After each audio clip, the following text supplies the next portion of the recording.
Albert Camus, né en 1913 en Algérie dans une famille pauvre et mort d'un accident de voiture en 1960, est un écrivain, philosophe et journaliste français. Cet homme, épris de vérité et de justice, s'engagea dans la résistance et fut dans tous les combats moraux de l'après-guerre, contre le franquisme en Espagne, contre la torture en Algérie, contre la peine de mort, etc. Il écrivit de grandes œuvres connues de tous les écoliers français: L'étranger, La peste, Caligula, Les Justes. Magnifiques mais moins connues sont les 4 lettres à un ami allemand, chronique écrite entre 1943 et 1944, afin d'éclairer le sens du combat que menaient les Français pendant la guerre. Je vous en cite un extrait magnifique. Non, vous disais-je, je ne puis croire qu'il faille tout asservir au but que l'on poursuit. Il est des moyens qui ne s'excusent pas, et je voudrais pouvoir aimer mon pays tout en aimant la justice. Je ne veux pas pour lui de n'importe quelle grandeur, fût-ce celle du sang et du mensonge.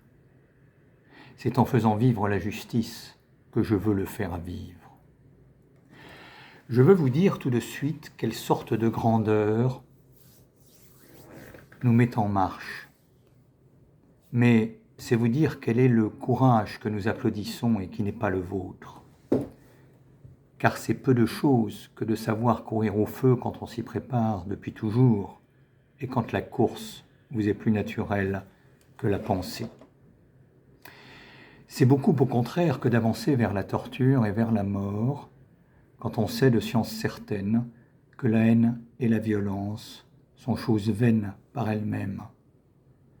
C'est beaucoup que de se battre en méprisant la guerre, d'accepter de tout perdre en gardant le goût du bonheur, de courir à la destruction avec l'idée d'une civilisation supérieure.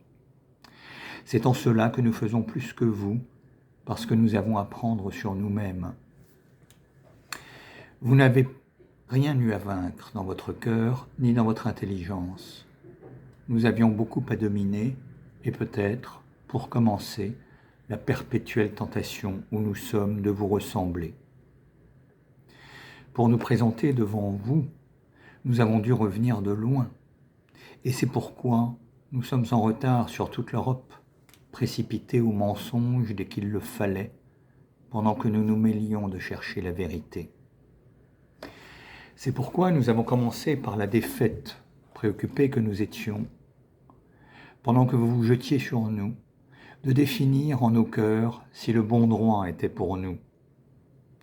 Nous avons eu à vaincre notre goût de l'homme, l'image que nous nous faisions d'un destin pacifique, cette conviction profonde où nous étions qu'aucune victoire ne paie, alors que toute mutilation de l'homme est sans retour.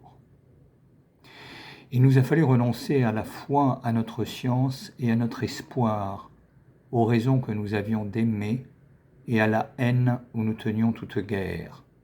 Pour vous le dire d'un mot que je suppose que vous allez comprendre, venant de moi dont vous aimiez serrer la main, nous avons dû faire taire notre passion de l'amitié.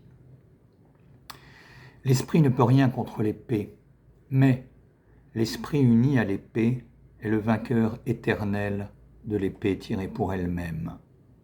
Voilà pourquoi nous avons accepté maintenant l'épée, après nous être assurés que l'esprit était avec nous. Il nous a fallu enfin, pour nous emparer de l'esprit, la torture de notre chair. On ne possède bien que ce qu'on a payé. Voilà, dans ces chroniques superbes publiées dans le journal Combat, Camus nous dit, et avec quelle force, que la justice et la vérité sont préférables à la force et que le courage et la puissance matérielle n'ont de réel pouvoir que s'ils sont subordonnés au sens, à l'intelligence et à l'esprit.